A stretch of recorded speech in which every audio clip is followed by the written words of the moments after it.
महाराज की। इसमें इको है ना, प्लेन कर दीजिए। कहाँ गया माइक ऑपरेटर नहीं चला हूँ, बोले थोड़े प्लेन करो, इसमें इको बोल दिए। श्री सद्गुरु महाराज की जय। श्री सद्गुरु महाराज की जय। ध्येयं सदा परिभवग्नमभीष्टदोहं तीर्थास्पदं शिवविरञ्चिनुतं शरण्यं भृत्यार्तिहं प्रणतपालभवाब्धिपोतम् वन्दे महापुरुषते चरणारविन्दं त्यक्त्वा सुदुस्त्यज सुरेप्सितराजलक्ष्मीं धर्मेष्टार्यवचसा यदगादरण्यम् मायामृगं दयितयेप्सितमन्वधावत् वन्दे महापुरुषते चरणारविन्दम् अखण्डानन्दबोधाय शिष्यसन्तापहारिणे सच्चिदानन्दरूपाय रामाय गुरवे नमः। पूज्यपाद गुरुजन, उपस्थित माताओं एवं भक्तिमती बहनों, मधुमंगलमय संत समाज, आइए दो चार बार भगवान नाम का संकीर्तन करें। मैं आगे आगे कहूँगा, आप लोग पीछे से कृतल ध्वनि के साथ बोलेंगे। श्री कृष्ण गोविंद हरे मुरारे, हे नाथ नारायण वासुदेव। श्री कृष्ण गोविंद हरे मुरारे, हे नाथ नारायण वासुदेवा। श्री कृष्ण गोविंद हरे मुरारे, हे नाथ नारायण वासुदेव।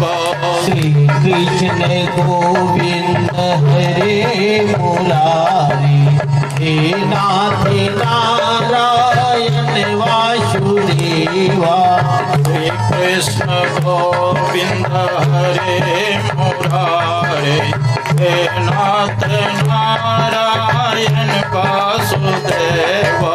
श्री कृष्ण गोविंद हरे मुरारे, हे नाथ नारायण वासुदेवा।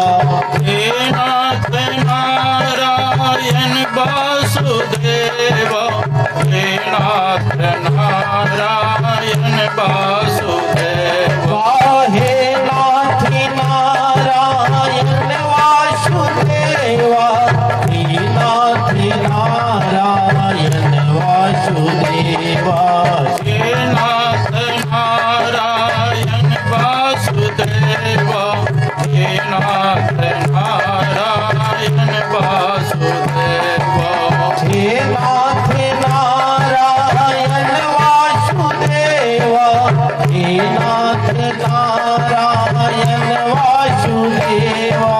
श्री कृष्ण गोविंद हरे मुरारे, हे नाथ नारायण वासुदेव। श्री कृष्ण गोविंद हरे मुरारे, हे नाथ नारायण वासुदेवा। श्री कृष्ण गोविंद हरे मुरारे, हे नाथ नारायण वासुदेव। श्री कृष्ण गोविंद हरे मुरारे, हे नाथ नारायण वासुदेवा। हे नाथ नारायण वासुदेव।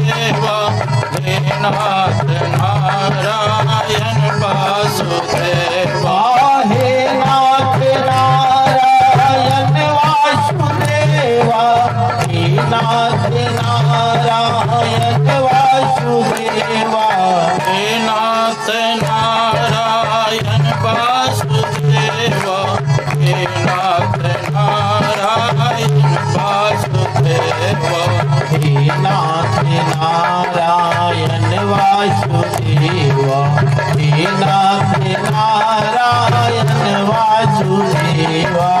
गोविंद जय जय गोपाल जय जय राधा रमन हरि गोविंद जय जय गोविंद जय जय गोपाल जय जय राधा रमन हरि गोविंद जय जय।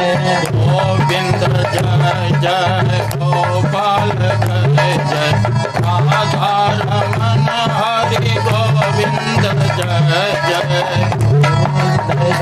जय गोपाल जय जय राधा रमन हरि गोविंद जय जय। गोविंद जय जय गोपाल जय जय राधा रमन हरि गोविंद जय जय गोविंद जय जय गोपाल जय जय राधा रमन हरि गोविंद जय जय। गोविंद जय जय गोपाल जय जय राधा रमन हरि गोविंद जय जय गोविंद जय जय गोपाल जय जय राधा रमन हरि गोविंद जय जय। बोले श्री सद्गुरु महाराज की जय। गुरु महाराज की असीम कृपा से हम लोग संत मत सत्संग में बैठे हुए हैं। संत मत सत्संग के द्वारा एक ईश्वर भक्ति का प्रचार प्रसार किया जाता है। बहुत दिन पहले से ही अमर बाबा कह रहे थे, बाबा उनको प्रोग्राम लेना है, तो गुरु पूर्णिमा में ही कह रहे थे। जैसे कल हम के लिए कुप्पा घाट में तो बहुत भीड़ होता है ना, कल इतना भीड़ था पैर रखने का जगह नहीं था। तो कहे गुरु पूर्णिमा के दूसरे दिन हम जाएंगे, तो जहाँ का दाना होता है वहाँ जाना होता है। तो गुरु महाराज की असीम कृपा से हम लोग संत मत सत्संग में बैठे हुए हैं।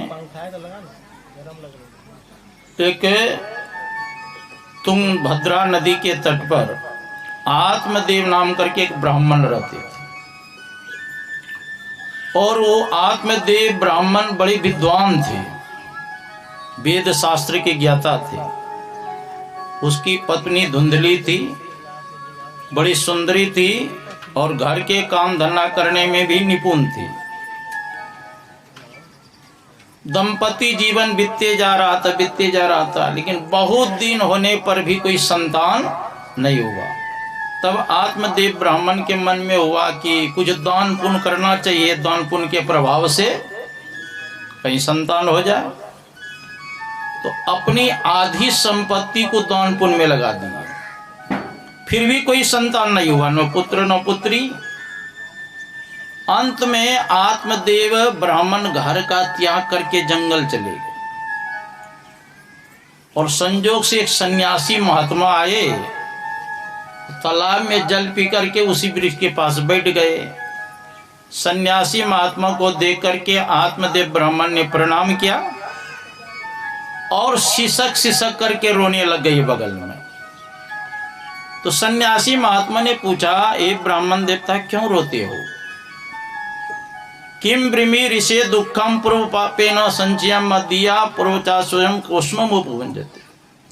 उन्होंने पूछा, कथम रोदसी विप्रम त्वम काते चिंता बलियसी बदत्वम सत्वरम मह्यम स्वस्य दुखस्य कारण। ये ब्राह्मण देवता आप क्यों रोते हो? अपने रोने का दुख का कारण बताओ।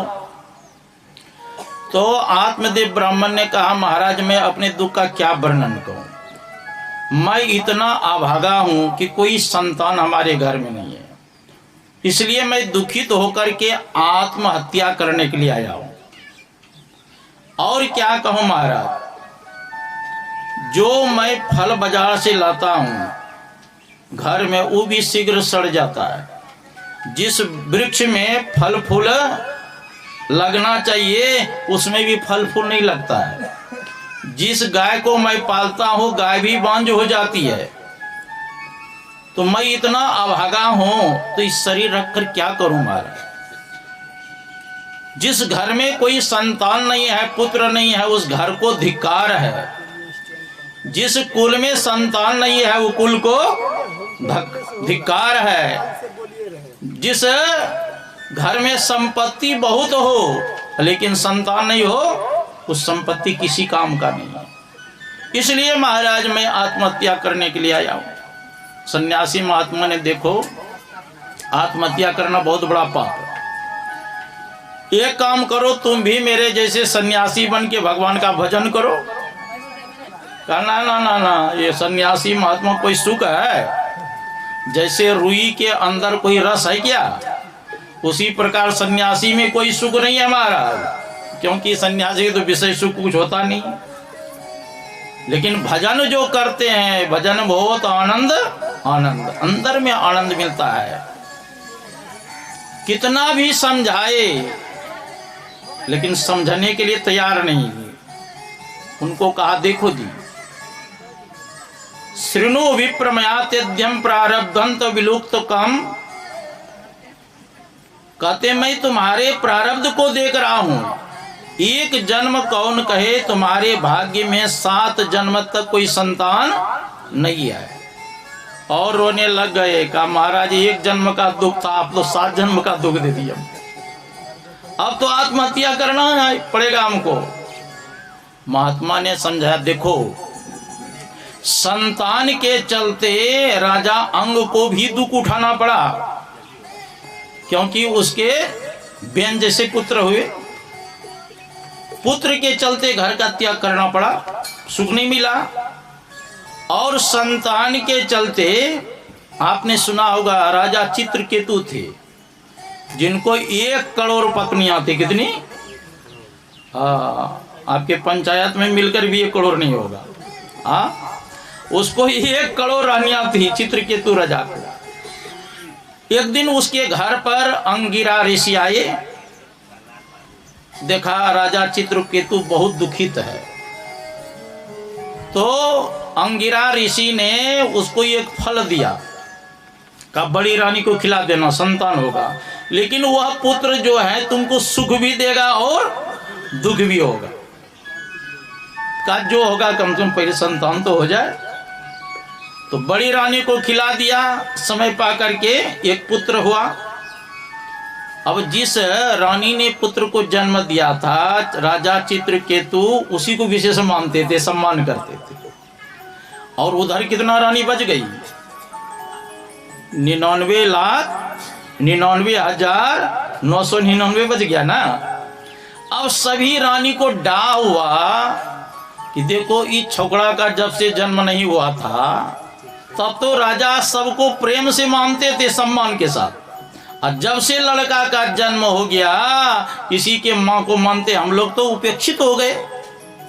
एक काम करो, न रहे बांस न बजे बांसुरी। तो क्या क्या सब रानी ने सलाह करके वो बालक सोया था उसके मुख में विष डाल दिया। अकस्मात बालक की मृत्यु हो गई। तो कृत्युद्युति जो रानी थी अपने दासी से कहती देखो लाला बहुत देर से सोया हुआ, उठा के ले आओ, मैं दूध पिलाऊंगा। गए बालक को उठाने के लिए, देखा अकस्मात उसकी आंख की पुतली उलट गया है, अकस्मात मृत्यु हो गई। उसकी दासी वहीं गिरी, धड़ाम से रोने लग गई छाती पीट करके। रानी ने सोचा क्या हो गया, दौड़ के गई, देखते अकस्मात बालक की मृत्यु हो गई। वो भी धड़ाम से गिरी, रोने लगी। चित्रकेतु राजा को जब मालूम हुआ, वो भी अपने पुत्र के पैर पर गिर करके रोने लगे। अब कोई समझाने वाला नहीं रहा। उसी समय नारद बाबा और अंगिरा ऋषि आए। कहा राजन पता है, अरे मेरे कृपा से तुमको संतान हुआ था। हाँ महाराज, देखिए अकस्मात बेटा चला गया। अब जो दुखी तो मनेगा, वो ज्ञान वैराग्य की बात मनेगा। तो बाबा जी के पास में सब नुक्सा होता है।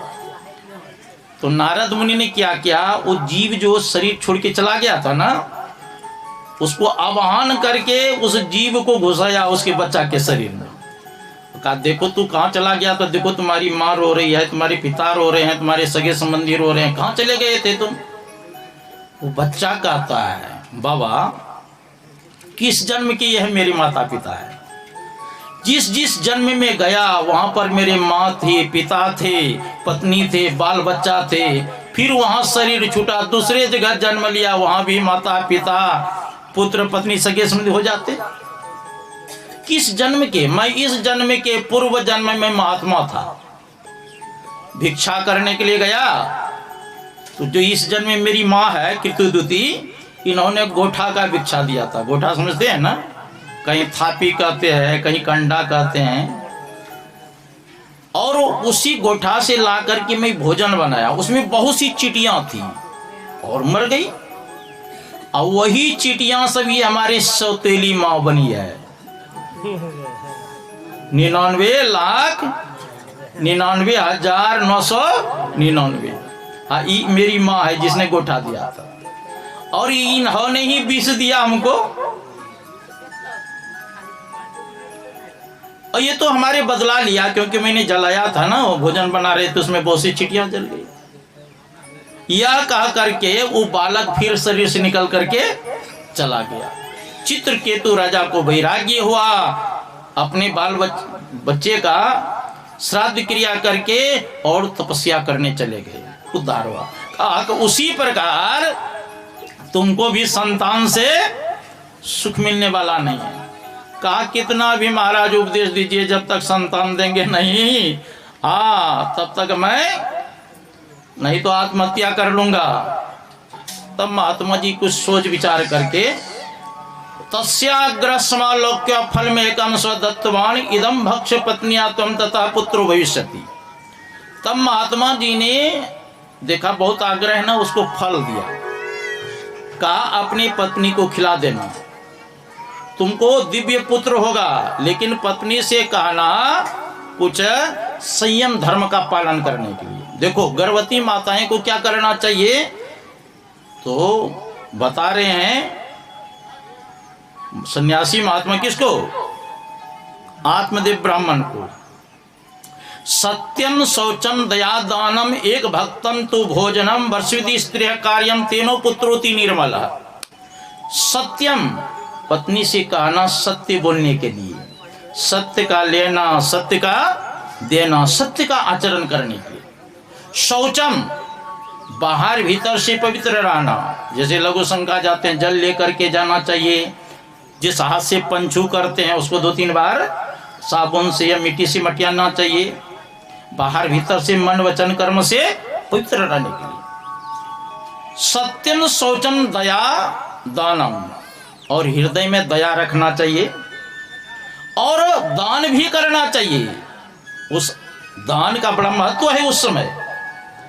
सत्यम शौचम दया दानम एक भक्तम तु भोजनम, और 24 घंटा में एक बार ही भोजन करना चाहिए, नहीं तो दिन भर ठूस ठूस के नहीं करना चाहिए। हाँ भले डाब का है, पानी पी ले, जूस पी ले, लेकिन अन्न खाने का एक ही बार खाना चाहिए 24 घंटा में, बताया गया। वर्ष विधि स्त्री कार्यम तेनो पुत्रोति निर्मल। अगर 1 वर्ष तक तुम्हारी पत्नी इस प्रकार नियम धर्म का पालन करेगी तो दिव्य पुत्र होगा, अलौकिक पुत्र होगा, माता पिता के सेवा करने वाला होगा, देश का भक्त होगा। यह कह करके सन्यासी महात्मा ने आत्मदेव ब्राह्मण को फल दे दिया। फल ला करके अपने पत्नी धुंधली को दिया और सारी यम नियम बता दिया। और यह कह करके आत्मदेव ब्राह्मण चले गए स्नान करने। अब धुंधली सोचती है महात्मा का दिया हुआ फल खाए कि नहीं खाए। इस फल को खाने से क्या होगा? फल भक्षण गर्भस्याद गर्भीनोदर्विर्धता स्वल्प भक्षम तपस्शक्ति गृह कार्यम कथम भवे। क्या कर रही है? इस फल खाने से हमारी शक्ति जो है ना शरीर का छीन होने लगेगा, पेट बढ़ जाएगा, घर का काम धंधा नहीं होगा, और हमारे घर में कोई छिप करके आग लगा देगा तो सब भाग जाएंगे, हम ही जल के मर जाऊंगी। अब कहीं चोर आया और सब भाग जाएंगे, मैं ही मारी जाऊंगी। और सुखदेव मुनि के तरफ 12 वर्ष तक अगर पेट में ही रहा तो कैसे बाहर निकलेगा? मैं तो सुकुमारी हूं, मैं तो मर ही जाऊंगी। अनाप शनाप सोचने लग गए। गिरा पंखा।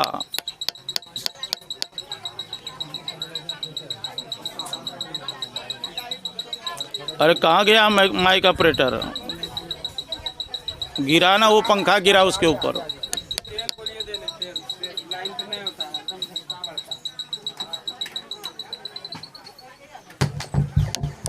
बोलिए श्री सद्गुरु।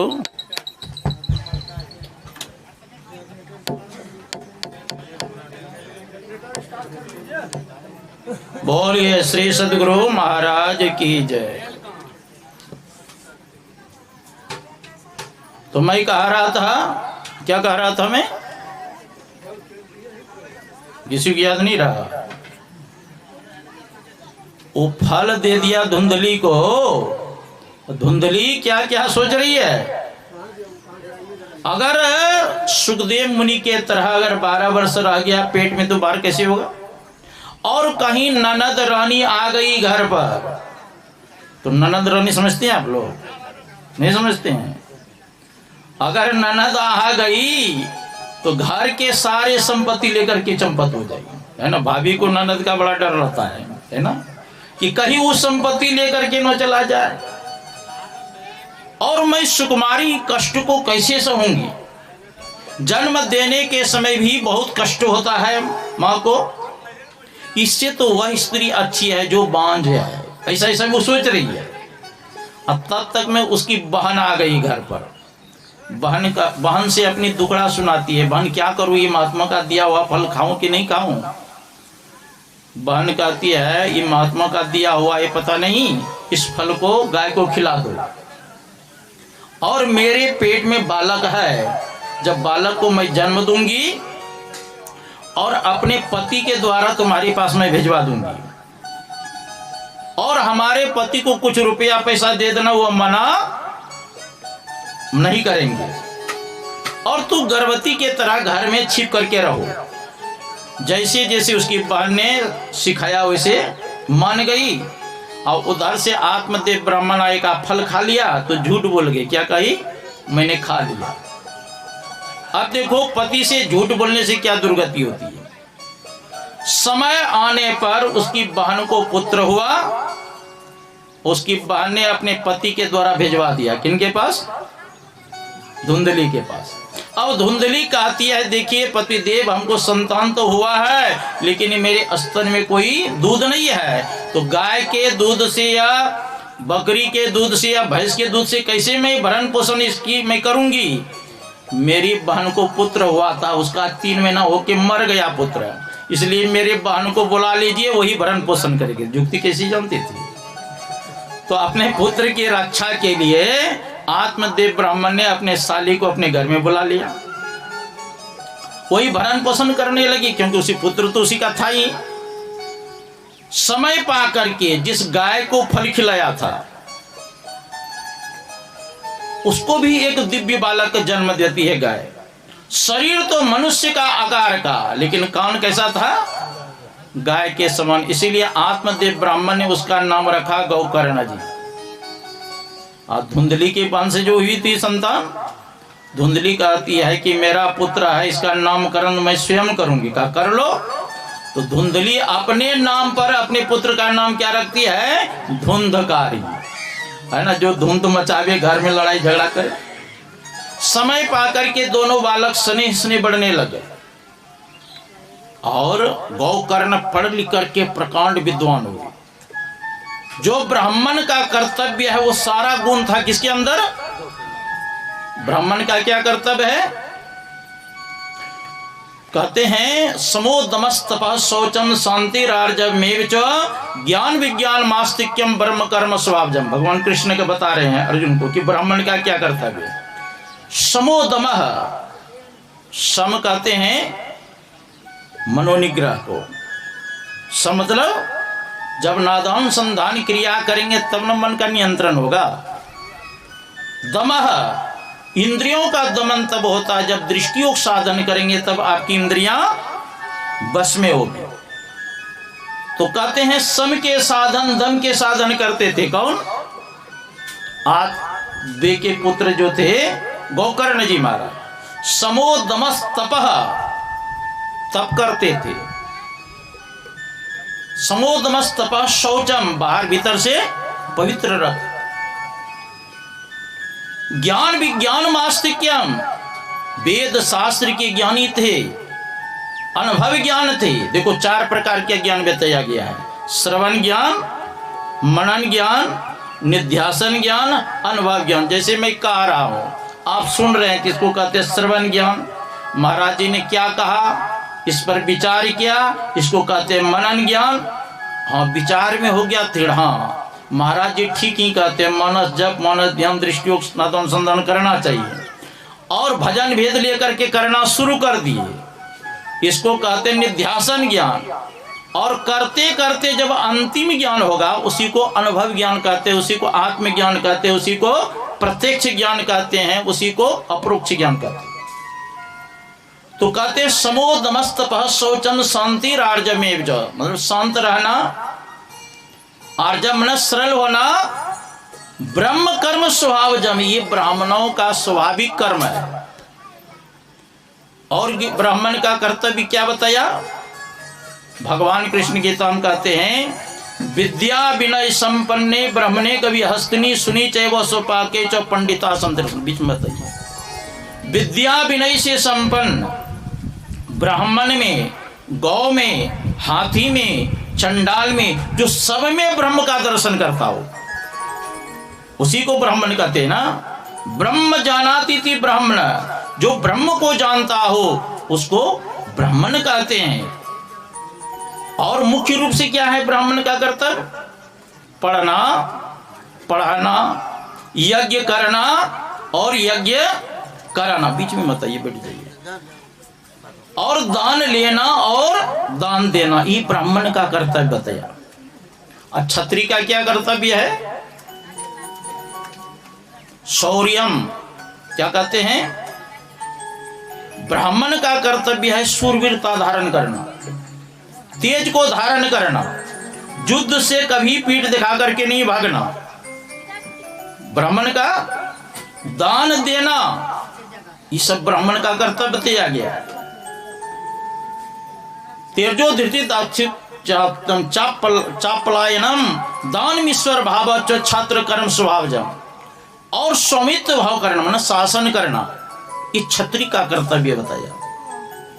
और वैश्य का क्या कर्तव्य है? कृषि गौरक्ष वाणिज्यम वैश्य कर्म स्वभावजम परिचर्यात्मकम कर्म शूद्रस्यापि स्वभावजम। कृषि मतलब खेती करना, व्यापार करना, अपने आय व्यय को बढ़ाना, गाय का सेवा करना, खेती करना, ये वैश्य का कर्तव्य है। और शूद्र का क्या कर्तव्य है? कृषि गौरक्ष वाणिज्यम वैश्य कर्म स्वभावजम परिचर्यात्मकम कर्म शूद्रस्यापि स्वभावजम। परिचर्या मतलब सेवा करना, सभी वर्णों की सेवा करना, ये शूद्र का कर्तव्य। देखो, सेवा भावना से ही भगवान प्रसन्न होते हैं। मैंने भागवत में पढ़ा है, जिसके अंदर में सेवा की भावना कूट कूट भरी रहती है, भगवान उसी से प्रसन्न होते हैं। साई स्वामी जी भी महाराज कहते हैं, सेवा से सद्गुण है आते, जिससे जीवन सुखमय होता, और जिसमें सेवा भाव नहीं साई सुख चैन का होगा। सेवा करने से सद्गुण आता है, जिससे जीवन सुखमय होता है, और जिसमें सेवा भाव नहीं साई सुख चैन कहाँ होगा। कहते हैं जिसके अंदर सेवा नहीं भावना है, सुख शांति कहाँ। आप जाइए गुरुद्वारा पंजाब में, अमृतसर में है ना, आप चप्पल खोल के रखेंगे, आपकी चप्पल को साफ करके रख देगा। कितना सेवा की भावना है। आपके चप्पल को सजा के रख देंगे। वहां बड़े बड़े घर के आते हैं, सेवा करते हैं, लंगर में जहाँ भंडारा बनता है, गाड़ी लेकर के आते हैं। ब्यास में देखा कि जाकर के गाड़ी से उतरते थे, कहीं पत्ता अगर गिर गया आश्रम में, उसको भी उठा के रख देता है। कितना सेवा की भावना है। गुरु महाराज की भी वाणी में है, गुरु की भक्ति साधु की सेवा बिनु कछु नहीं पाई हो। जब तक गुरु की भक्ति नहीं करेंगे, संतों की सेवा नहीं करेंगे, कुछ मिलने वाला है? कुछ नहीं मिलने वाला। चारों वर्ण का जिक्र किए। अब कबीर साहब ने भी कहा, सदगुरु चारों वर्ण विचारी, साधु के 100 गुण, जनौ के 9 गुण, सो पहिरे ब्रह्मचारी। छत्री वही जो पाप क्षय करी, बांधे ज्ञान तलवारी, अंतर दिल विच दया राखी के कभुन या बिहारी। वैश्य वही जो विषय को त्यागे, त्याग दे पर नारी, ममता मारी के मज्जन लावे, प्राण दान दे डारी। शूद्र वही जो शुद्ध रहे, छाड़ी दे पर अपकारी, जो जन भजय सोई जन उबरे, नाम को गहो संभारी। अब कहे कबीर सुनो भाई साधो, या में जितनो हारी सदगुरु चारों वर्ण विचारी। तो ब्राह्मण का जो कर्तव्य था वो सारा गुण किसमें था? गौकर्ण में। और धुंधकारी इसके विपरीत, वो पढ़ा लिखा कुछ नहीं, मूर्खानंद है ना। और क्या करता था? किसी बच्चा को लेता था गोद में खेलने के लिए, चट से कुआं में डाल देता था। किसी के घर में छिप करके आग लगा देता था। शराब पीता था, मांस मछली खाता था, चोरी करता था। बूढ़े लंगड़े लुल्ले अगर रास्ता में भेट गया, धक्का दे करके गिरा देता था। जहां सबका सामने, मतलब जहां मुर्दा है वहां भी भोजन रखा, वो भी खा लेता। एक दिन क्या किया, अरे जो शराब पिएगा, मांस मछली खाएगा, जुआ खेलेगा, उसके घर में संपत्ति रहेगी? सब स्वाह हो गया। एक दिन अपने पिता को, आत्मदेव ब्राह्मण को कहा, आप कहां रखे हैं संपत्ति काल के, बताओ, नहीं तो मैं आज जौन से मार डालूंगा। पुत्र के उपद्रव को देख करके, पुत्र के धमकी को सुन करके आत्मदेव ब्राह्मण रोने लग गए। कहा इससे तो अच्छा था इसकी मां बांझ रहती तो ठीक है, क्योंकि कुपुत्र जो होता है बहुत दुखदाई होता है कि नहीं।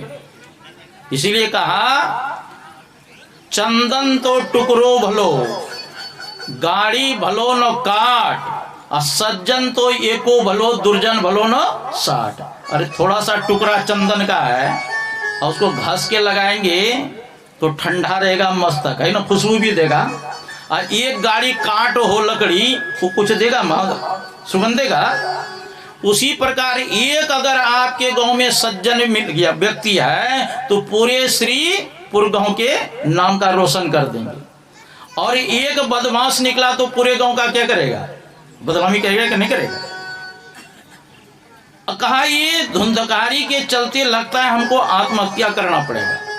महात्मा जी ने कहा था ना, तो सन्यासी लेके भजन करो। ना ना ना, बाल बच्चा होना चाहिए। अच्छे हुआ, आज्ञाकारी हुआ तो कुछ सुख मिल सकता है। अब कुपुत्र हुआ तो हम तो देखे वहां गए थे गोरखपुर ऐसी कथा करने, रात में 12 बजे रात में है ना, उसके पिता आया, आप केवाड़ी खोलो, और उसका बेटा डॉक्टर था, और विलंब हुआ तो गाली गलौज देने लग गया। और लड़का उसका निकला घर से, अब पुल्टा लेगा, दे पुल्टा देना शुरू किया, पुल्टी जो होता है ना। अब चिल्लावे उठा उठा के पटके।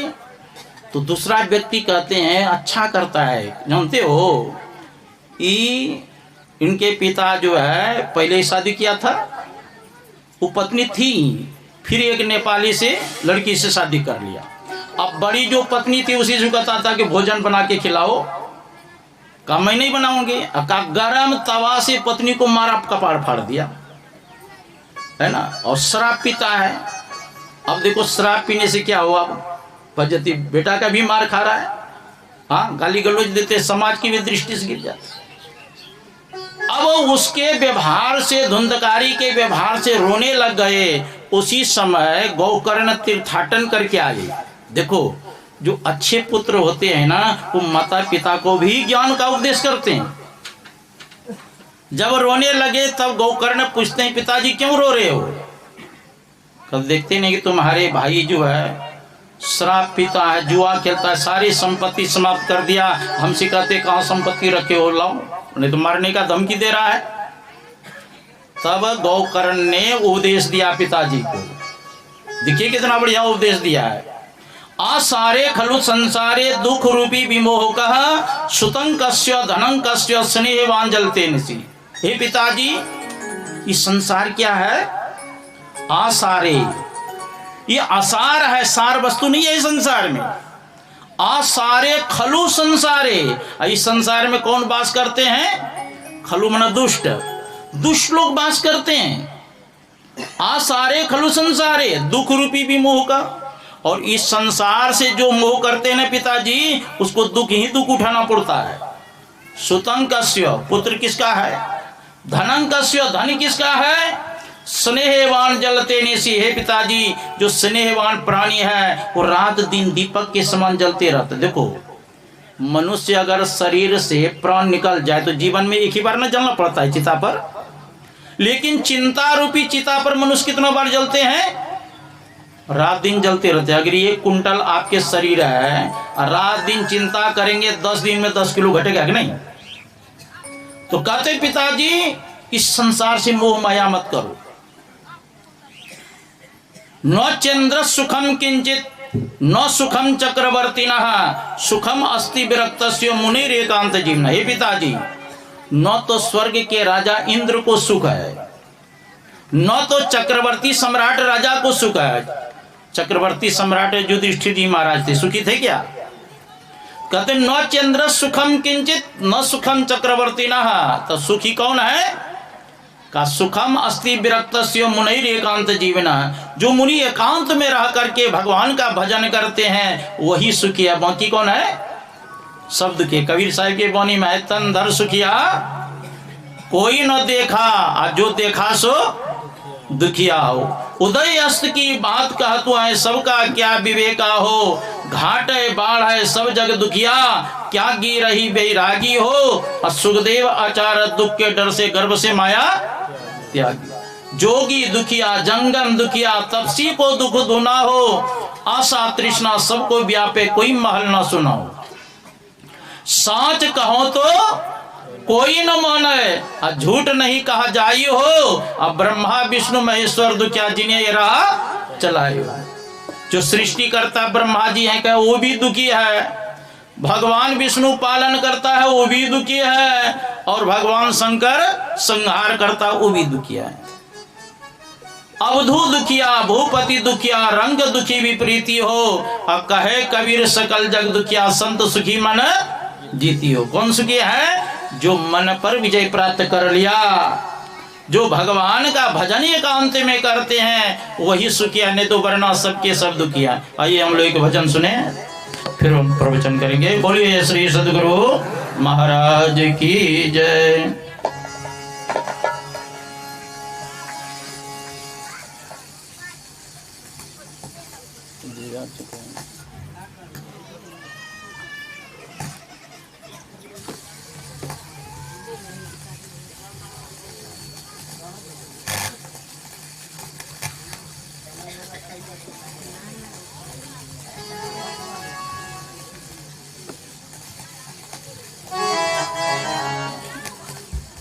बोलिए श्री सद्गुरु महाराज की जय।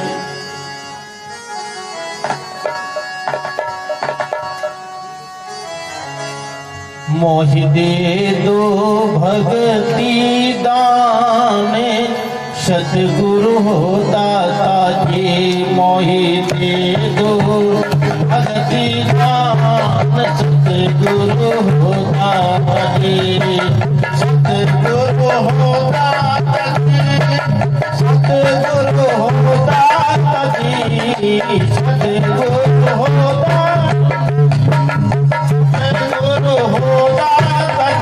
मोहि दे दो भगति दान, सतगुरु हो दाता जी। मोहि दे दो भगति दान, सतगुरु हो दाता जी।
होता सखी मोहि के जो भक्ति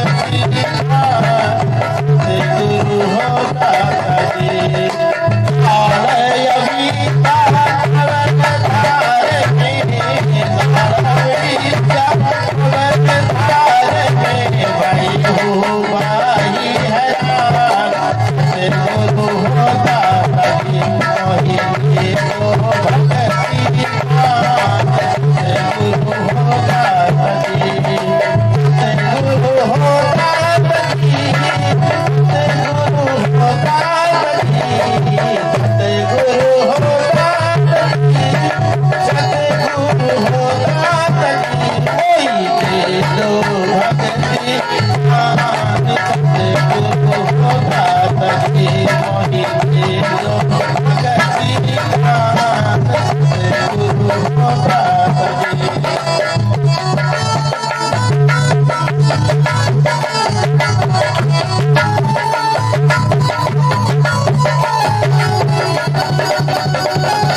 सदगुरु महाराज की जय। तो मैं कह रहा था, सुखी कौन है? जो मन पर विजय प्राप्त कर लिया, ये एकांत में बैठ करके जो भगवान का भजन करते हैं। वरना सबके सब क्या है?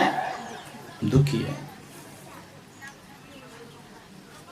कहते हैं पिताजी, मुंचा ज्ञानम प्रजारूपम मोहते नरको गति निपतिष्यति देहोयम सर्वं त्यक्ता वनम ब्रज। यह मेरा पुत्र है, ये मेरी पत्नी है, ये मेरा घर है, ये मेरा दुकान है। ये कौन ज्ञान है? मुंचा में झूठा ज्ञान, ऐसा ही ज्ञान नहीं है। मुंचा ज्ञानम प्रजारूपम मोहते नरको गति। इस संसार से जो मोह करते हैं ना पिताजी, उनको नरक की प्राप्ति होती है। मोहते नरको गति निपतिष्यति देहोयम सर्वं त्यक्ता वनम ब्रज। एक दिन तो पिताजी ये शरीर छूटेगा ही, इसलिए सारी आसक्ति को त्याग करके वन चले जाइए भगवान का भजन करने, इसी में आपका कल्याण हो। तो कहा लो, मैं पत्नी से, पुत्र से, घर से, गृहस्थी से, सबसे आसक्ति हटा दिया, अब क्या करूं? कहा पिताजी, शरीर से भी मनुष्य को आसक्ति है, इसमें भी आसक्ति मत कीजिए, क्योंकि इसमें कुछ अच्छी चीज नहीं है क्या? देहे अस्थि मांसो रुद्रे भेद मतिन तजतम जया सुतादितो सदा ममताम विमंच पश्या निसंग जदिदम क्षण भंगुनिष्ठ वैराग्य राग भक्ति। कहते हैं ये शरीर क्या चीज से बना है? अस्थि कहते हैं हड्डी को, हड्डी, मांस, मेद, मज्जा, बिरजी, इसी से नहीं बना है। गोरखनाथ जी भी महाराज कहते सप्त धातु का काया पिंजरा तामाही जुगति बिनु सुआ सदगुरु मिले तो उबरे बाबू नहीं तो परलय हुआ। सप्त धातु का यह शरीर बना है, रस, रक्त, मेद, मज्जा, अस्थि, मांस, बिरजी, इसी से। इसलिए इस शरीर से मोह त्याग दो। गुरु महाराज भी कहते तन नव द्वार हो रामा अति ही मलिन ठम। ये नौ द्वार क्या है? अत्यंत मलिन है। आंख से कीची निकलता है, कान से गुजू निकलता है, नाक से नेटा निकलता है, मुख से थोका खेखार और पेशाब पखाना का तो घर, ये कोई अच्छा है? इसीलिए गुरु महाराज कहते त्यागी चढ़ू दसम द्वारे सुख पाओ रे भाई। दसम द्वार सुषमना में प्रवेश करो तब सुख मिलेगा। तो आत्मदेव ब्राह्मण कहते चलो अच्छा, शरीर से भी मैं आसक्ति हटा लिया, अब क्या करूं? का करने वाली बात सुनिए पिताजी। धर्मं भजस्व सततं त्यज लोक धर्मान सेवस्य साधु पुरुषान् जहि काम तृष्णाम् अन्यस दोष गुण चिंतन मास मुक्त्वा सेवा कथा रस महो नितराम पिबत्वम। क्या कहते हैं? धर्मम भजस्व सत्यम। मनुष्य को सदा धर्म का ही आचरण करना चाहिए। क्या करना चाहिए? जैसे अभी सत्संग में बैठे हैं, ये धर्म हो रहा है कि नहीं? ध्यान करना, परोपकार करना, उपासना करनी, ये धर्म कार्य है। धर्मम भजस्व सततम। लोक तज लौकिक धर्मम, और लौकिक धर्मों का त्याग करें, और साधु महात्मा की सेवा करने से तृष्णाओं का अंत होता है। अन्यस दोष गुण मुक्त्वा।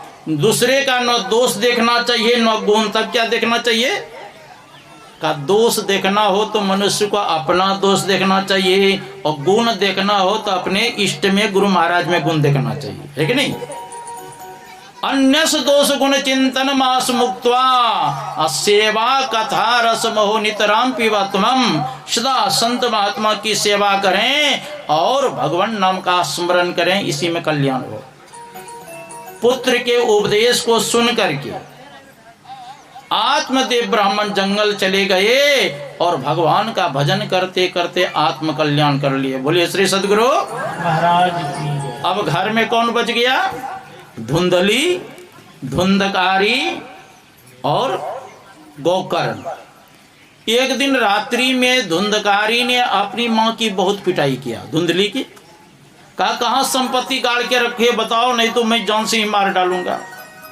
पुत्र के उपद्रव को देख करके धुंधली रात्रि में कुआं में जाके गिर के मर गई। अगर अपने पति के बात को मान के फल खा लेती तो ये दुर्दशा होता? हाँ, नहीं मानने के कारण कुआं में गिर के मर गई। इस घटना से गौकर्ण को न सुख हुआ न दुख हुआ, क्योंकि वो आत्मज्ञानी थे। उस सुख दुखे समय कृता लाभा लाभो जया जयो, वह सुख में दुख में हानि में लाभ में जस में अपजस में समान रहते थे। इसलिए वो चले गए तीर्थाटन करने। अब घर में कौन बच गया? धुंधकारी। धुंधकारी 5 वेश्याओं को अपने घर में ले आया।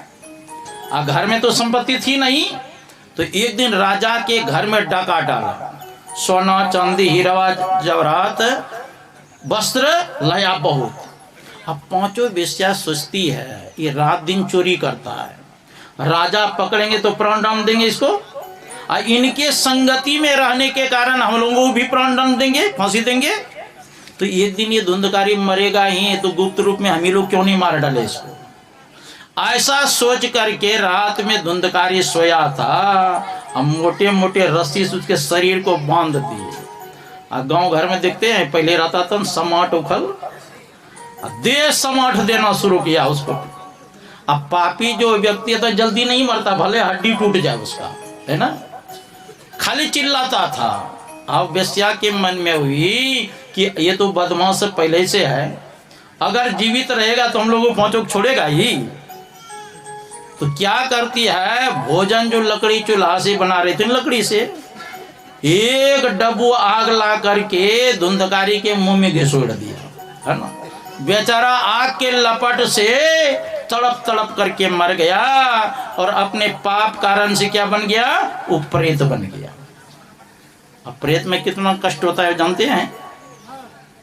कबीर साहब ने कहा, दीवाने मना भजन बिना दुख पई हो, पहला जन्म भूत का पइयो, 7 जन्म पछतइयो। भूत को बहुत प्यास लगता है, देखते हैं किसी शरीर में आता है कि तो पानी पिलाओ, है ना। अच्छेद रहता है कांटे के नौक के बराबर, बहुत प्रयत्न करने पर साल में कहते एक बूंद जाता है मुख में, कितना कष्ट होता होगा। और जानते एक एक प्रेत का कहते हैं आयु है 10 बरस 12 बरस, 10,000 12,000 वर्ष।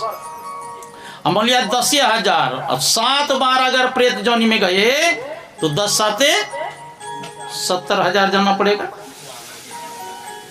तो वो प्रेत जोनी में चला गया, और संजोग से क्या हुआ, वेश्या सब क्या किए थे, उसके शरीर को गड्ढा करके कुआं में डाल दिया, ऊपर से मिट्टी डाल दिया। पूछते थे कहाँ गए हैं आपके पति देव, कहा गए हैं परदेश कमाने के लिए, आ जाएंगे इसी महीना में। और सारी संपत्ति लेकर के चंपत हो गई। एक दिन गौकर्ण आए, अपने घर में चारपाई पर लेट गए, चारपाई मतलब खाट पर। अब प्रेत जो बन गया था वो कभी भैंसा का रूप धारण कर लेता था, कभी सिंह का रूप धारण कर लेता था, कभी आग का रूप धारण कर लेता था, और अपने भाई को डराता था। तो पूछा इन्होंने गौकर्ण, अरे तुम कौन हो, बार बार भेष बदल रहे, हमको तो लगता है कि तू प्रेत है कि भूत है कि यक्ष है किनारे, कौन है, हमको तो लगता है कि तुम्हारी दुर्गति हो गई। तब वो कहता है, जो प्रेत जोनी में था, मनुष्य शरीर धारण करके बोलता है, अहम भ्राता तो दियोस्मि धुंधकारिति नामतः स्वकीय नासेन ब्रह्मणत्वम नासितम मया। कहते अपने दोष के कारण से मैंने ब्रह्मणत्व को नष्ट कर दिया, और अपने पाप के कारण से मैं प्रेत जोनी में चला गया। वेश्याओं ने हमको बड़ा तड़पा तड़पा के मारे, भाई साहब मेरा उद्धार करो, कल्याण करो। तो गौकर्ण ने कहा, अरे मैं सुना कि तुम्हारा जब शरीर छूट गया तो तुम्हारे नाम से मैंने गया में पिंडदान किया, काशी में पिंडदान गया, जहां जहां तीर्थों में गया वहां पिंडदान किया, क्या तुम्हारा उद्धार नहीं हुआ? कहा, भाई साहब एक बार कौन कहे, मेरे नाम से सैकड़ों बार गया में पिंडदान करेंगे तो भी मेरा उद्धार नहीं होने वाला, तो कैसे उद्धार होगा तुम्हारा? कहा, भाई साहब हमको पता नहीं है, बड़ा कष्ट हो रहा है, हमारा उद्धार करो। कहा, ठीक है, तो अपने जगह पर भी जाओ, तुम्हारे उद्धार के लिए मैं सोचता हूँ। प्रातः काल हुए, सारे ब्राह्मणों को बुलाया, कहा मेरे भाई ऐसे ऐसे प्रेत जोनी में चला गया है, काशी में पिंड दान किया, गया में पिंड दान किया, लेकिन उसका उद्धार नहीं हुआ, कैसे उद्धार होगा? सारे वेद शास्त्र उल्टा पुल्टा के देखे, लेकिन किसी को कुछ समझ में नहीं आया। तो अंतिम में कहा इसका उद्धार कैसे होगा? का इस संबंध में सूर्य भगवान से पूछा जाए। तो जल में, हाथ में जल लेकर के भगवान सूर्य को स्तंभित कर दिए गोपर, और हाथ जोड़ के प्रार्थना किए कि मेरे भाई प्रेत जोनी में चला गया, कैसे उद्धार होगा, कैसे मुक्ति होगी इसकी? तब का श्रीमद् भगवतान मुक्ति सप्ताहम वचनम कुरु, का 1 सप्ताह तक इसको कथा सत्संग सुनाओ, तब तुम्हारे भाई का उद्धार होगा। गौकर्ण तो पंडित था ही, कथा गाना प्रारंभ किए। और जानते मंडप पर एक बांस गड़ा हुआ था, 7 पोड़ी वाला, गांठ वाला। एक दिन के कथा जैसे समाप्त हुआ, ये बांस का गांठ टूट गया। 7 दिन में 7 बांस का गांठ फाड़ करके वो भगवान के पार्षद रूप से प्रकट हो गया। वो प्रेत भगवान के पार्षद बन गए। उसी समय स्वर्ग से पुष्पक विमान आया, और धुंधकारी अब तो भगवान के पार्षद हो गए ना। कहा भाई साहब, ये जब कथा सत्संग होता है ना, पाप सब थर्राने लगते हैं, कहते हैं कि अब तो हमको नष्ट ही कर डालेगा। आपने हमको प्रेत योनि से मुक्त किया। प्रणाम करके जैसे वो पुष्पक विमान पर बैठ गए, तब गौकर्ण ने पूछा भगवान के पार्षद से, अरे सबने कथा सत्संग सुनी, सबके लिए लाना चाहिए पुष्पक विमान, खाली मेरे भाई के लिए क्यों लाए? कहा देखो, कथा तो सबने सुनी, लेकिन जिस प्रकार से धुंधकारी ने सुना उस प्रकार से किसी ने नहीं सुना। ये देखो 7 दिन 7 रात तक कुछ खाया पिया नहीं। धुंधकारी श्रवण किया, मनन किया, निध्यासन किया, अनुभव ज्ञान हुआ, तब इसके लिए पुष्पक विमान आया। फिर से कथा कहिए, अहे गौकर्ण, आपको तो स्वयं भगवान विष्णु आएंगे और अपने साथ लेकर के जाएंगे। फिर से कथा कहे, सबके लिए पुष्पक विमान आए, और गौकर्ण को स्वयं भगवान विष्णु अपने साथ लेकर के चले गए। बोलिए श्री सद्गुरु। तो प्रेत योनि से उद्धार किया, मुक्त किया, है ना। देखो इस कथा से क्या सुना? तुम भद्रा नदी के तट पर थे, आत्मदेव ब्राह्मण। तुम मतलब होता है शरीर, अब भद्रा मंडप होता है कल्याण करने वाला। इसी मानव शरीर से कल्याण होगा, यही ना भजन करेगा, मोक्ष मुक्ति प्राप्त करेगा। कि बैल गाय जाएगा सत्संग सुनने के लिए, भजन करेगा, तो इसी शरीर से कल्याण होगा। तुम मतलब शरीर, और क्या हो गया जी, क्यों बार बार जाता है? तुम मतलब शरीर, भद्रा मतलब कल्याण, इसी मानव शरीर से कल्याण होगा। और गौकर्ण किसको कहा? गौकर्ण मतलब था, गौ मन होता है इंद्रियां, जो इंद्रियों पर विजय प्राप्त करेगा उसी के ना कल्याण होगा, उसी को उन्हें भगवान ले जाएंगे साथ में। और आत्मदेव ब्राह्मण किसको कहा? ये जीव आत्मा को ही आत्मदेव ब्राह्मण कहा। जब आत्मदेव ब्राह्मण ने भगवान का भजन किया तब न कल्याण हुआ। उसी प्रकार इस शरीर में जो जीव है, भजन करेंगे तभी आपका भी परम कल्याण होगा। धुंधकारी किसको कहा? क्या धुंधकारी? जो संसार के संग्रह में लगे रहते हैं, काम क्रोध लोभ मोह मत्सर के गुलाम बने रहते हैं, उसी को कहते हैं धुंधकारी। अहंकारी मन को ही धुंधकारी का। और धुंधली किसको कहा? धुंधली मतलब होता है दुविधा बुद्धि, है ना। सत्संग में जाए कि नहीं जाए, ध्यान करें कि नहीं करें, शुभ कर्म करें कि नहीं करें, उपासना करें कि नहीं करें, भगवान का भजन करें कि नहीं, जिसका मन दुविधा है उसका क्या होता है? नाश हो जाता है, वो अधोगति में चला जाता है। इसलिए शुभ कर्म को शीघ्र कर लेना चाहिए। और आप लोगों ने भी मुक्ति के संबंध में सुना, मुक्ति 4 प्रकार के होते। कितने प्रकार के? सालोक मुक्ति, समीपी मुक्ति, सायोज्य मुक्ति और सारूप मुक्ति। कितने प्रकार के? सालोक मुक्ति कहते हैं उपास्य देव के समीपता प्राप्त करना। जैसे हम भगवान का भजन करते हैं, भगवान के समीप ता चले जाना, उसको समीप मुक्ति। सालोक की मुक्ति मतलब भगवान के लोक की प्राप्ति। सालोक की मुक्ति, समीप मुक्ति, भगवान की समीपता प्राप्त करना। भगवान के जैसे मंत्री होता है, दूसरा उप मंत्री होता है कि नहीं, समीप रहने वाला। और तीसरा सारूप्य मुक्ति, भगवान के सदृश रूप को प्राप्त करना। जैसे भगवान चतुर्भुज में है, शंख चक्र गदा पद्म लेकर के, उसी प्रकार रूप धारण करना, उसको क्या कहते हैं, सारूप मुक्ति। असायुज मुक्ति, भगवान के शरीर में लीन हो जाना, उसे अलग नहीं रखना। जैसे आप लोगों ने सुना होगा, सनक सनंदन सनत कुमार जब वैकुंठ धाम जा रहे थे, द्वारपाल ने रोक लिया, उसको श्राप दिया तू राक्षस हो जाए। तो भगवान ने कहा ठीक है, 3 जन्म के लिए जाएगा ये। पहला जन्म में कौन हुए, भगवान के द्वारपाल हिरण्यकश्यप हिरण्याक्ष।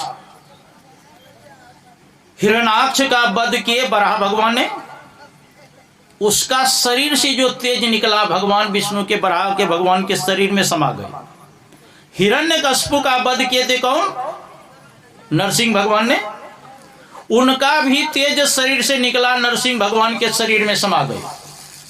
और वही हिरण्यकश्यप और हिरण्याक्ष त्रेता युग में कौन हुए, रावण और कुंभकर्ण। क्या हो गया जी, क्या होता है, मुझे बैठना चाहिए यहाँ पर।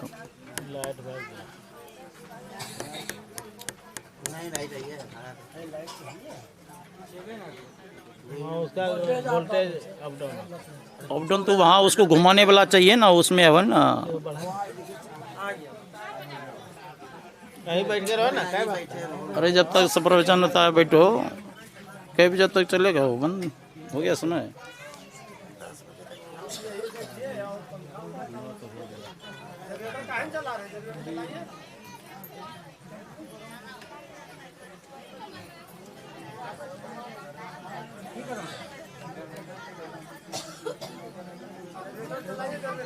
अरे आधा घंटा में ठीक नहीं है।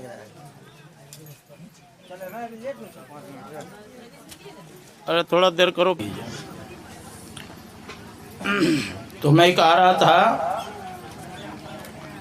त्रेता युग में हिरण्य और हिरण्यकश्यप, वही रावण और कुंभकर्ण बने। वहां पर रावण का वध भगवान श्री राम ने किए।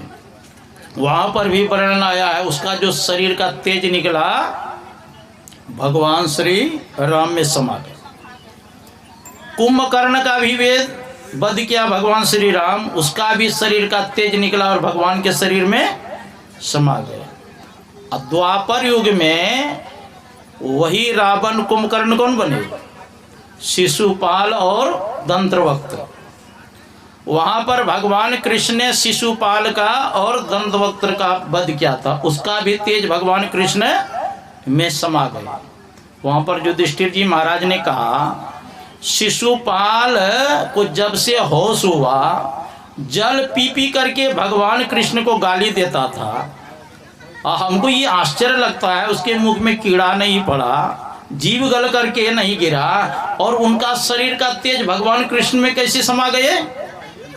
तो नारद मुनि ने कहा, रे दूसरा कोई थोड़ो है, ये तो भगवान के पार्षद थे, ये तो 3 जन्म के लिए राक्षस बने हैं, फिर भगवान के धाम चले गए। तो मेरा कहने का मतलब है कि शरीर उसका छूटा, उसके प्राण निकला तो भगवान में समा गए, फिर भी मुक्त हुए। तो 4 प्रकार के जो मुक्ति है, इससे मुक्ति असली मुक्ति नहीं है। ये 4 असली मुक्ति क्या है, असली मुक्ति बताया कैवल्य को, स्थूल सूक्ष्म कारण महाकारण कैवल्य होके पार। जब 5 शरीर को पार कर जाएंगे साधना के द्वारा, तब असली मुक्ति होगी जीव की। और देखो, इस शरीर में जीव कितने बंधन से बंधा हुआ है, 5 शरीर से बंधा है, स्थूल सूक्ष्म कारण महाकारण कैवल्य, और 14 इंद्रियां से युक्त है यह जीव। कितना इंद्रियां से, 5 ज्ञान इंद्रियां, आँख कान नाक जिह्वा त्वचा, 5 कर्म इंद्रियां, हाथ पैर गुदा लिंग मुख, और 4 अंतःकरण की इंद्रियां, मन बुद्धि चित्त अहंकार, 14 इंद्रियां, अब 5 शरीर, कितना हुआ? 14 5 19। और यह जीव 3 पर्दा के अंदर है। कितने पर्दा के अंदर? अभी पाठ किए ना हम लोग, घट तम प्रकाश और शब्द पट त्रय जीव पर है छारे, अंधकार प्रकाश और शब्द, कितना हो गया? 19 3 22। और जागृत अवस्था में जीव का बैठक कहाँ है? दोनों नेत्र के बीच में। स्वप्न में जीव कहाँ जाता है? कंठ में, और सुषुप्ति में हृदय। तीनों अवस्था को भी जब तक जीव पार नहीं करेंगे तब तक मुक्ति मिलेगी। तो उधर 22 और 3 25। और इस शरीर में जीव कहाँ है? बिंदु मध्य च जीवात्मा सूक्ष्म रूपेण वर्तते। बिंदु के मध्य में जीव का वासा है। कहाँ है? बिंदु का परिभाषा क्या करते हैं? जिसका स्थान हो, परिमाण कुछ न, लंबाई चौड़ाई मोटाई गहराई कुछ न हो, उसको बिंदु कहते हैं। और रेखा किसको कहते हैं? 2 रेखाओं के मिलन को एक बिंदु कहते हैं। रेखा उसको कहते हैं जिसमें कि लंबाई लंबाई चौड़ाई मोटाई कुछ न हो। ऐसा रेखा, ऐसा बिंदु बाहर में बना सकते हैं? देखो, असली बिंदु अपने अंदर है। 2 हम लोगों की दृष्टि की जो धार है, आप सूर्य तक देखते हैं, हम भी सूर्य तक देखते हैं, कहीं टकराती है बीच में? आप हमको देख रहे हैं, मैं आपको देख रहे, कहीं बीच में टकरा रही है? इन दृष्टि धारों में लंबाई है, और दोनों धार का जहां मिलन होगा वो असली बिंदु है। और उस बिंदु के मध्य में जीव का वासा है। जब तक बिंदु के मध्य से जीव नहीं निकलेंगे, 3 अवस्था को नहीं पार करेंगे, 3 पर्दा को नहीं पार करेंगे, 14 इंद्रियों से जब तक अलग नहीं होंगे, 5 शरीर को जब तक पार नहीं करेंगे, तब तक इस जीव को न अपने स्वरूप का ज्ञान होगा और न परमात्मा का साक्षात्कार होगा। जीव किसे कहते हैं? इसके शरीर में जीव है ना, जीव किसे कहते हैं? नहीं पता? देखो, जीव क्या परिभाषा तुलसीदास जी महाराज ने लिखा, हरस विषाद ज्ञान अज्ञाना जीव धर्म अहिमिति अभी माना। हरस, आपके अनुकूल अगर कुछ मिल गया तो बड़े प्रसन्न हो जाते हैं, और आपके मनो अनुकूल अगर नहीं मिला तो विषाद करते कि नहीं? तो कहते हरस विषाद ज्ञान अज्ञान। कभी ज्ञानी होकर के भाषण भी देते हैं और कभी अज्ञानी बन के रोने भी लगते हैं, और कभी अहंकार करते हैं, आज मैंने यह किया कल वह करूंगा, अच्छा तो मेरे बात को नहीं माना, पता चला दूंगा। कहा ये जीव का धर्म है, ये परमात्मा का धर्म नहीं। माया ईश नो आप कहा जानी कहे सो जीव, बंद मोक्ष प्रद सर पर माया प्रेरक शिव। जिनको माया का भी ज्ञान नहीं है, आत्मा का भी ज्ञान नहीं है, परमात्मा का भी ज्ञान नहीं है, उसको क्या कहते हैं? उसको जीव कहते हैं। माया ईश्वनो आप कहा जानी कहिए सो जीव, अब बंद मोक्ष प्रसर पर माया प्रेरक शिव। बंधन में डालने वाले, अब बंधन से मुक्त करने वाले को ही ईश्वर परमात्मा कहते हैं। समझ गए जीव की परिभाषा? ईश्वर अंश जीव अविनाशी चेतन अमल सहज सुख। ईश्वर का अभिन्न अंश यह जीव है, ये भी सहज सुख राशि है। किस प्रकार? तो गुरु महाराज कहते हैं जीव आत्म प्रभु का अंश है, जस अंश नव को देखिए, घटमट प्रपंचन जब मिटे नहीं अंश कहना चाहिए।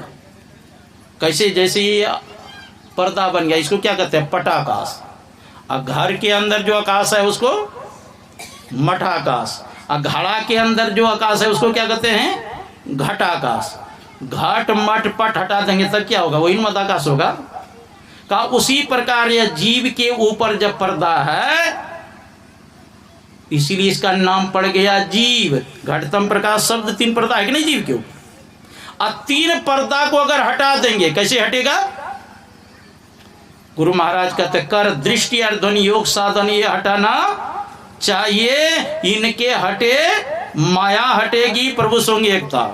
दृष्टि योग साधन करेंगे तो अंधकार से आप प्रकाश में चले जाएंगे। शब्द साधना करेंगे प्रकाश से शब्द में, शब्द से निशब्द में, निशब्द से परमात्मा में चले जाए। और उसको जो जान लेते हैं, जानत तुम ही हो। देखो शास्त्र में दिया, भिद्यते हृदय ग्रंथि सिद्ध्यन्ते सर्व संशया क्षयन्ते चास्य कर्माणि तस्मिन् दृष्टि प्राप्ति। कहते हैं परे से परे परमात्मा का दर्शन करने पर हृदय की ग्रंथि खुल जाती है, सारे संशय उसका समाप्त हो जाता है, सारे कर्म बंधन नष्ट हो जाता है। तो साधना के द्वारा ही जीव अपने स्वरूप का ज्ञान करते हैं परमात्मा का। इसीलिए कहा इबादत है किसी नासाद को फिर साध कर देना, इबादत है किसी बर्बाद को आबाद कर देना। यही सीखा है हमने मुर्शद के कदम छूकर, खुदा से हो अगर मिलना पता खुद का ला लेना। जब तक अपना पता नहीं चलेगा तब तक खुदा परमात्मा को चलेगा। आप कौन है? कस्तम को हम कुतः आयाता को में जन्नी को में ताता। कस्तम तुम कौन हो? तुम शरीर नहीं हो, शरीर में रहने वाले शरीरी चेतन आत्मा हो। कुतः आयाता, कहां से आए हो? इस श्रीपुर आपका घर है? आप लोगों का श्रीपुर घर है? आपके शरीर का घर है श्रीपुर, आपका घर यहाँ नहीं है। आए थे सैर करने, हे मुसाफिर तू यहाँ था, सैर करके लौट जाना युक्त तुझको फिर वहां सैर करना भूल कर निज घर बसा के टिक गया। याद कर अपने देश की, प्रदेश में क्यों रुक गया? ये प्रदेश है, अपना घर नहीं। अपना घर कहाँ है? सखिया हुआ घर सबसे न्यारा, जहाँ पूरन पुरुष हमारा, जहाँ नहीं सुख दुख साथ झूठ नहीं, पापन पुण्य पसारा, सखिया वो घर सबसे न्यारा। वो है ना। हम लोगों के माता पिता कौन है? हम लोगों का माता पिता कौन है? अरे असली माता पिता जीव का वो परम पिता परमात्मा है। इसीलिए उसी को क्या कहते हैं हम लोग? त्वमेव माता च पिता त्वमेव, त्वमेव बंधु च सखा त्वमेव, त्वमेव विद्या द्रविणम त्वमेव, त्वमेव सर्वम मम देव देव। तुम ही मेरे माता हो, तुम ही मेरे पिता हो, तुम मेरे सखा हो, सर्वस्व तुम ही हो। ये जीव का माता पिता कौन है? वो परम पिता परमात्मा। उसको जान लो, उसको एक बार पहचान गया तो फिर जानने के लिए कुछ बाकी रहेगा? हनुमान जी से भगवान श्री राम ने पूछा था हम में और तुम में क्या अंतर है? तो हनुमान जी ने कहा था भगवान श्री राम से, देह दृष्ट्वा तो दासो हम, जीव दृष्ट्वा तो दंसकः, वस्तु तस्तु तदेवाइति में निश्चितम मता।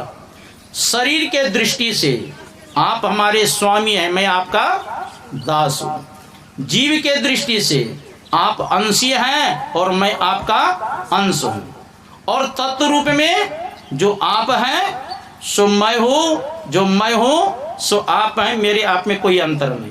सोते ही तो ही नहीं भेदा, बारी बीची बिगा वही भेदा। जैसे जल और तरंग में कोई भेद है क्या? अरे तरंग के अंदर भी जल ही है, जल तो जल है। उसी प्रकार तत्व रूप में आत्मा और परमात्मा में कोई अंतर नहीं है। ये ज्ञान कहाँ होगा? सत्संग में जाएंगे तो। और मरण काल में जैसी जीव वासना लगा रहता है उसी के अनुसार शरीर मिलता है। देहावसान समये चित्ते यद यद विभावे तत्देव भवे जीव इत्येव जन्म कारण। मरण काल में जीव जैसी भावना करते उसी के अनुसार उनको शरीर मिलता है। आप लोग रविदास स्वामी के नाम सुने होंगे। ये पूर्व जन्म में ब्राह्मण थे और महात्मा बन गए थे। और रविदास सब जानते हैं विवाह शादी होता है, सनाही बजाते हैं ना, अभ्यास करते हैं। तो सनाही बजा रहे थे, इसके मन में कैसे सनाही बजाता है हम भी बजा लेते, और शरीर छूट गया, उसमें मन लगा रहा। अंततो गत्वा यह हुआ कि उसको रविदास घर में जन्म लेना पड़ा, चमार कुल में। लेकिन पूर्व जन्म का संस्कार उसका समाप्त नहीं हुआ। उनके मन में अरे मैं तो ब्राह्मण था, महात्मा बन गया था। अब मरण काल में जो वासना लगी रही कि कैसे सनाही बजाता है और उसमें मन चला गया, हमको रविदास कुल में जन्म हो गया। अब उनके मन हुआ कि चमैन का दूध हम कैसे पिएंगे। मन में जो लगा था पर कि पहले तो मैं ब्राह्मण था, अब दूध नहीं पीता था माँ का। 10-15 दिन हो गया लेकिन दूध नहीं पीता था। ये समाचार पूरे गांव में फैल गया। और रामानंद स्वामी काशी में रहते थे, उनको भी पता चल गया। तो गए रामानंद स्वामी उसके गांव में, एक बूढ़ा कुर्सी बैठा था, उससे पूछते हैं एक बालक का जन्म हुआ इस गांव में जो 10-15 दिन हो गया दूध नहीं पीता है, मां का कौन बालक है? अब बूढ़ा कहते हमारा ही पोता है महाराज जी। देखिए ना 15 दिन हो गया दूध नहीं पीता है, खाली टुकुर टुकुर ताकता है, न मरता है, खाता पीता नहीं। तो रामानंद स्वामी कहते हैं उससे मैं मिलना चाहता हूँ। कहा मिल लीजिए बाबा। कहा सब जितने महिलाएं हैं सबको हटा दीजिए घर से। तो सबसे निकाल दिया। तब मिलते हैं उससे, उस बालक से कहते हैं रामानंद स्वामी माँ का दूध क्यों नहीं पीते हो? दूध नहीं पिएंगे शरीर नहीं रहेगा तो भजन कैसे करोगे? भजन नहीं करेगा संत कैसे बनेगा? तुम्हारी मन में जो लगा रहा कि सनाई कैसे बजाएंगे, है ना, इसलिए न जन्म हुआ स्कूल में। मेरी बात मान करके दूध पीजिए, फिर भजन करेंगे तब संत होंगे। तब रामानंद स्वामी के बात को मान के दूध पीने लगे और बाद में रामानंद स्वामी को गुरु बनाए और साधना किए और संत बन गए। तब उसका नाम पड़ा संत रहीदास जी महाराज, है ना। काशी में बहुत बड़ा पार्क है, उसका मूर्ति बना हुआ है बनारस। तो मरण काल में जैसी भावना रहेगी उसी अनुसार, इसलिए कहा साध संगत की वासना जे घट प्रकट होए, मनुष्य जन्म सत्संग मिले मुक्ति प्राप्त होए। अगर संत महात्मा की वासना लगी रही कि कब सत्संग में जाए, कब संत महात्मा के दर्शन करें, तो फिर मनुष्य शरीर में ही आएंगे। और जब तक मुक्ति नहीं प्राप्त करेंगे तब तक मनुष्य शरीर ही मिलेगा, दूसरे शरीर में जाएंगे। परमेश्वर की वासना अंत समय मन माही, तन छूटे हरि को मिले उपजय विंसन है। अब परमात्मा का चिंतन करते करते शरीर छूट गया, तब कहते हरि के नगर में जा पहुंचोगे पहियोला बाबारी, परमात्मा के धाम में चले जाएंगे और आवागमन का चक्र समाप्त हो जाएगा। अभी हम लोग योग शिखोपनिषद का पाठ सुना।